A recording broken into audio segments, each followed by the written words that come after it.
പടച്ചവന്റെ മുന്നിലാണ്. മഹാനായ അബൂ ഹനീഫത്തുൽ കൂഫി റഹിമഹുല്ലാഹ് മഹത്തായ ഹനഫി പണ്ഡിതൻ, ഹനഫി മദ്ഹബിന്റെ പണ്ഡിതനാണ്. അദ്ദേഹം വലിയ ഹോൾസെയിൽ തുണി വ്യാപാരിയായിരുന്നു. ഹോൾസെയിൽ തുണി വ്യാപാരി. കടയിലിരിക്കുമ്പോ ഒരുമാതിരി പന്ന വസ്ത്രമൊക്കെ ധരിച്ചിട്ടിരിക്കും കടയില്. അപ്പൊ ആളൊക്കെ ചോദിച്ചു, അല്ല ഈ കസ്റ്റമർ ഒക്കെ വരേണ്ടതല്ല, നിങ്ങൾ എന്താ ഈ മോശം വസ്ത്രം? ഇത് പിശാച് ഇറങ്ങുന്ന സ്ഥലമാ, അതുകൊണ്ട് പിശാചിനെ തൃപ്തിപ്പെടുത്താൻ ഇത് മതി. പള്ളിയിലേക്ക് വരുമ്പോൾ ഏറ്റവും കൂടുതൽ വിലപിടിപ്പുള്ള വസ്ത്രം ധരിച്ചു കൊണ്ടുവരും. ഒരാൾ ചോദിച്ചു, അല്ലയോ മഹാനവറുകളെ, കസ്റ്റമറിനെ കാണിക്കാൻ നിങ്ങൾ മോശമായ വസ്ത്രവും ആരും കാണാത്ത പള്ളിയിലേക്ക് നിങ്ങൾ വിലപിടിപ്പുള്ള വസ്ത്രവും, എന്താ ഇത്? ബഹുമാനപ്പെട്ട അബൂ ഹനീഫത്തുൽ കൂഫി റഹ്മത്തുള്ളാഹി പറഞ്ഞത്, ആരും കാണില്ല എന്നാ വിചാരിച്ചത്. പള്ളി ആരുടെ പള്ളിയാണ് നമ്മൾ പോകുന്നത്? പള്ളി എന്താണ്? പള്ളിയിൽ ആരാ ഉള്ളത് നിങ്ങൾക്ക് അറിയില്ലേ? രാജാതിരാജൻ, ലോകത്തിന്റെ ദിവരാശക്തി, എന്നെയും നിങ്ങളെയും സൃഷ്ടിച്ച തമ്പുരാൻ, ആകാശഭൂമികളെ മുഴുവനും നിയന്ത്രിക്കുന്ന തമ്പുരാൻ, ആ പടച്ച തമ്പുരാൻ നമ്മളെ വീക്ഷിക്കുന്നുണ്ട്. അല്ലദീ യറാക ഹീന തഖൂം. കൈകെട്ടി അല്ലാഹു അക്ബർ എന്ന് പറഞ്ഞ് കരങ്ങൾ ഉയർത്തിക്കൊണ്ട് പടച്ചവന്റെ ദർബാറിലേക്ക് പ്രതിജ്ഞയർപ്പിച്ച് കൈകൾ കെട്ടി നിൽക്കുന്ന നിന്നെ സസൂക്ഷ്മം വീക്ഷിക്കുന്നവനാണ് അവൻ. നീ ഉടുത്തുകൊണ്ടുവരുന്ന കൂറക്കൈലി കാണുന്നവനാണ് അവൻ. നല്ല വസ്ത്രമാണോ ധരിച്ചു പള്ളിയിൽ വരുന്നത്? അതല്ല മോശമായ രാത്രി നീ ധരിച്ചുകൊണ്ട് കിടന്ന ആ പന്ന കൈലിയും ഉടുത്തുകൊണ്ടാണോ സുബഹിക്ക് വരുന്നത്? അത്ര പൂശിക്കൊണ്ടാണോ വരുന്നത്? പല്ല് തേച്ചുകൊണ്ടാണോ വരുന്നത്? ഇതെല്ലാം അല്ലാഹു സസൂക്ഷ്മം വീക്ഷിക്കുന്നുണ്ട്. അതുകൊണ്ട് എന്റെ യജമാനന്റെ മുന്നിലേക്ക് പോകുമ്പോൾ കൂറത്തുണിയും ധരിച്ചുകൊണ്ട് പോകാൻ ഞാൻ ഇഷ്ടപ്പെടുന്നില്ല. ഏറ്റവും വിലപിടിപ്പുള്ള വസ്ത്രം കൊണ്ടുപോകാനാണ് ഞാൻ ആഗ്രഹിക്കുന്നത്. അതാണ് സഹോദരങ്ങളെ, വിലപിടിച്ച വസ്ത്രവുമായി ഞാൻ പള്ളിയിലേക്ക് വരുന്നത്. മഹാനായ അബൂ ഹനീഫത്തുൽ കൂഫി റഹ്മത്തുള്ളാഹി. അതുകൊണ്ട് എന്റെ സഹോദരങ്ങളെ, ദയവ് ചെയ്ത് ഇനിയെങ്കിലും നിങ്ങൾ പള്ളിയിൽ വരുമ്പോൾ കൈലി ഒന്നും ഉടുക്കാതെ ഒരു വെള്ള വസ്ത്രം ധരിച്ചുകൊണ്ട് വരണേ. ഒരു ഹദീസോടെ പറഞ്ഞ അടുത്ത വിഷയത്തിലേക്ക് കടക്കാം. ഖാലൻ നബി സല്ലല്ലാഹു അലൈഹി വസല്ലം, അല്ലാഹുവിന്റെ റസൂൽ പറഞ്ഞു, ഈ കളവന്മാരൊക്കെ കൊടുത്തോണ്ടിരുമ്പോൾ ചിലപ്പോ ശരിയാ കഴുകി കൊടുക്കാൻ ആരുമില്ല, എന്ത് ചെയ്യും? അതുകൊണ്ട് ഒരെണ്ണം കഴുകി വെള്ളിയാഴ്ചത്തേക്ക് വേണ്ടി മാത്രം മടക്കി വെച്ചേക്കും. മരുമോള് കഴുകി കൊടുക്കുവോ? പെമ്മക്കൾ, ഇന്നത്തെ പെമ്മക്കൾ കഴുകി കൊടുക്കുവോ? അതുകൊണ്ട് അവത്തുങ്ങൾക്ക് കഴുകാൻ വല്ലതും പറ്റുമോ? ആകെ ഡിസ്ക് മൊത്തം പോയി കിടക്കുകയാണ്. ഒന്ന് കുത്തിപ്പിഴിയാൻ വേണ്ടി കുനിഞ്ഞാൽ അതോടുകൂടി അവിടെ വളഞ്ഞു വീണാ പിന്നെ തീർന്നു. അതുകൊണ്ടാണെന്ന് എനിക്ക് തോന്നുന്നത്. അതുകൊണ്ട് ഒരു കൈലി ഉടുത്തുകൊണ്ട് വരല് ഇനിയിപ്പോ അത് ഹറാമോ അതത്ര അങ്ങോട്ട് മോശക്കാരാണെന്നോ ആണോ അതിന്റെ അർത്ഥം? അല്ല. അള്ളാന്റെ കല്യാണ വീട്ടിൽ നിങ്ങൾ കയ്യിലെടുത്തോണ്ട് പോവോ? പോട്ടെ, കല്യാണ വീട്ടിൽ കയ്യിലെടുത്തോണ്ട് പോവോ? പോട്ടെ, മാർക്കറ്റ് കയ്യിലെടുത്തോണ്ട് പോവോ? സുഹൃത്തുക്കളെ, ജനങ്ങളുടെ മധ്യത്തിലേക്ക് ഇറങ്ങി പോകുമ്പോ നമ്മൾ കയ്യിലെടുത്തുകൊണ്ട് പോവോ? അപ്പൊ അത്രയും വില പോലും ഇല്ലേ അള്ളാക്ക്? അള്ളാഹ് അത്രയും വില പോലും ഇല്ലേ? ഈ കൈലി കൊടുത്തോണ്ട് കല്യാണത്തിന് പോവൂല, മരിച്ച വീട്ടിൽ പോവൂല, യാത്ര ചെയ്യൂല. പക്ഷെ അള്ളാന്റെ അടുക്കൽ വരുമ്പോ ഒരുമാതിരി കീറിയ ട്രൗസർ ഇട്ടുകൊണ്ട് വരണത്, ഇതെന്ത് വൃത്തികേട്! അപ്പൊ കല്യാണ വീട്ടിലുള്ള ജനങ്ങളുടെ വില പോലും അള്ളാഹ്ക്കില്ല എന്നർത്ഥം. നഊദു ബില്ലാഹ്, അള്ളാഹ് കാക്കട്ടെ. യാ ബനീ ആദം ഖുദൂ സീനതകും ഇൻദ കുല്ലി മസ്ജിദ്. ഓരോ നമസ്കാര വേളയിലും നിങ്ങളുടെ വസ്ത്രങ്ങളെ നിങ്ങൾ നന്നാക്കിൻ, ശുദ്ധിയാക്കിൻ, നല്ല വസ്ത്രം ധരിക്കിൻ.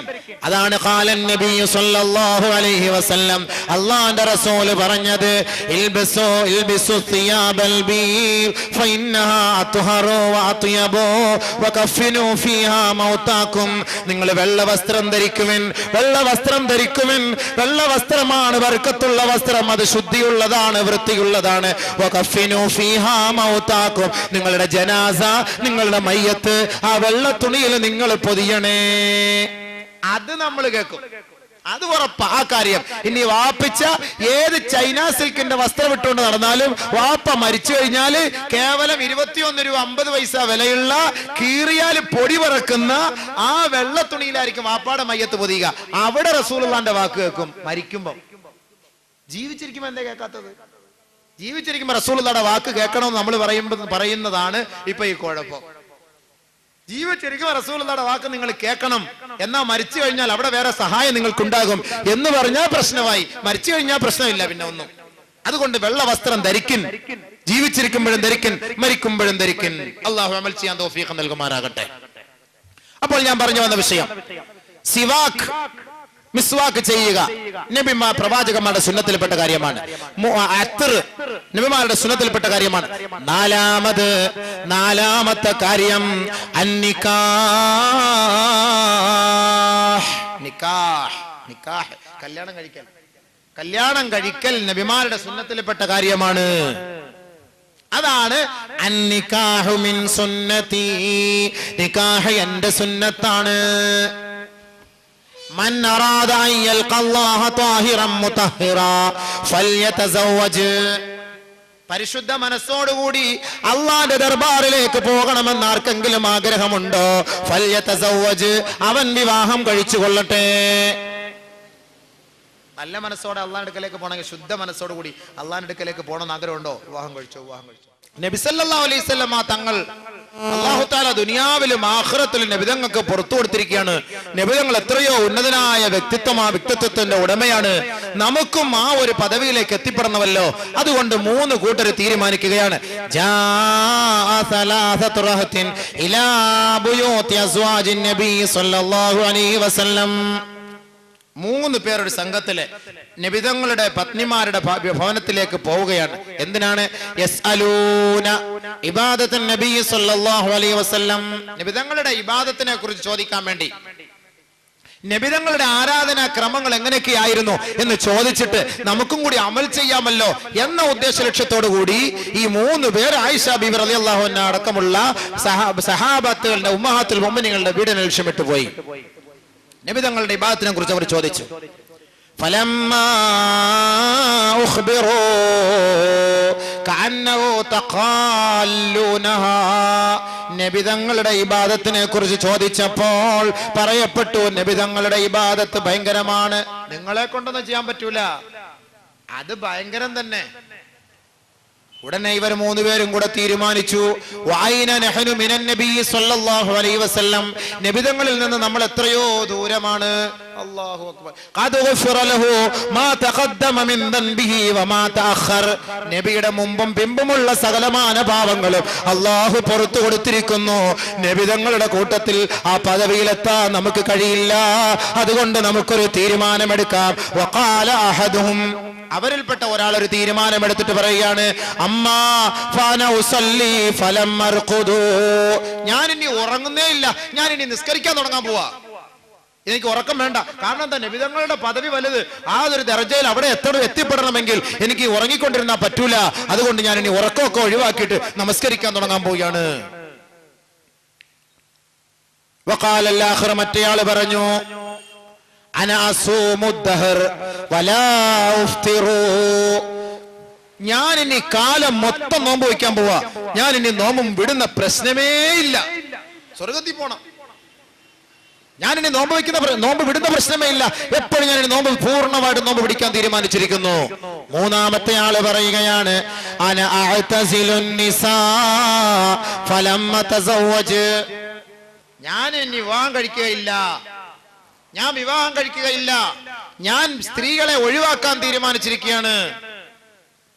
ലാ തസവ്വജ്, ഞാൻ വിവാഹം കഴിക്കുകയില്ല, സ്ത്രീകളെ ഞാൻ പൂർണ്ണമായിട്ട് ഞാൻ ഒഴിവാക്കാൻ തീരുമാനിച്ചു. ഇത് കേട്ടുകൊണ്ട് ജാ റസൂലുള്ളാഹി സ്വല്ലല്ലാഹു അലൈഹി വസല്ലം, നബി തങ്ങൾ അവരുടെ ഇടയിലേക്ക് കടന്നു വന്നുകൊണ്ട് ഖാല, ചോദിക്കുകയാണ്, അൻതുമുല്ലദീന ഖുൽതും കദാ വ കദാ, നിങ്ങളാണോ ഇങ്ങനെയൊക്കെ പറഞ്ഞത്?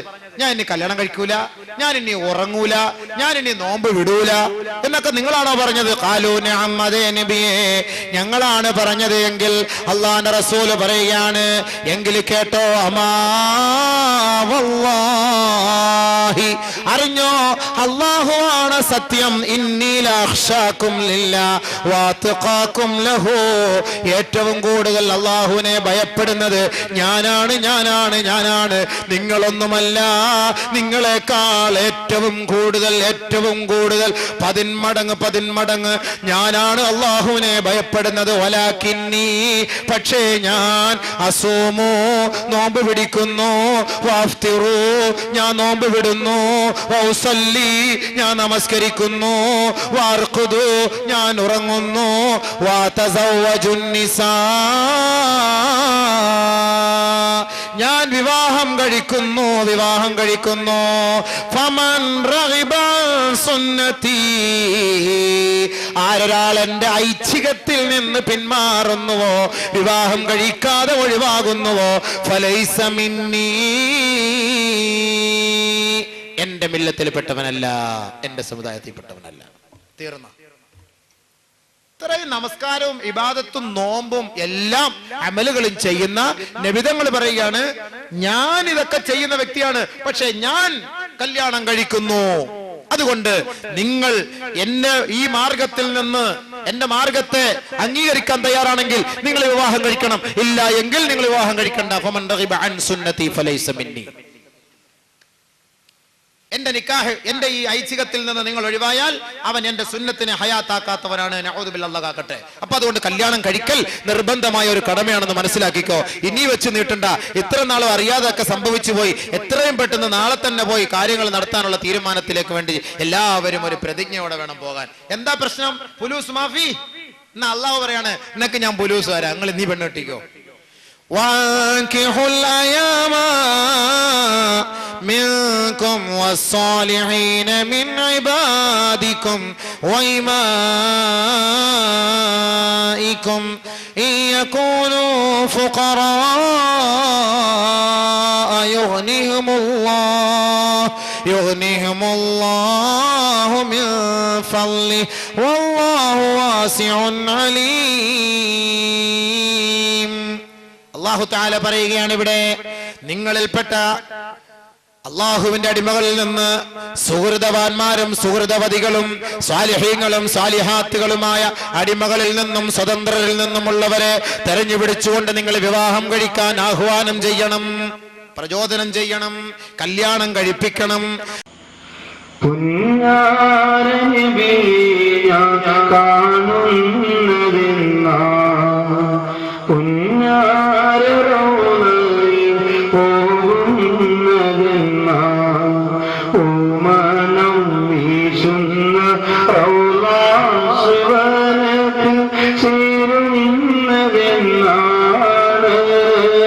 ഹൃദയം തൂങ്ങുന്നതെന്ന്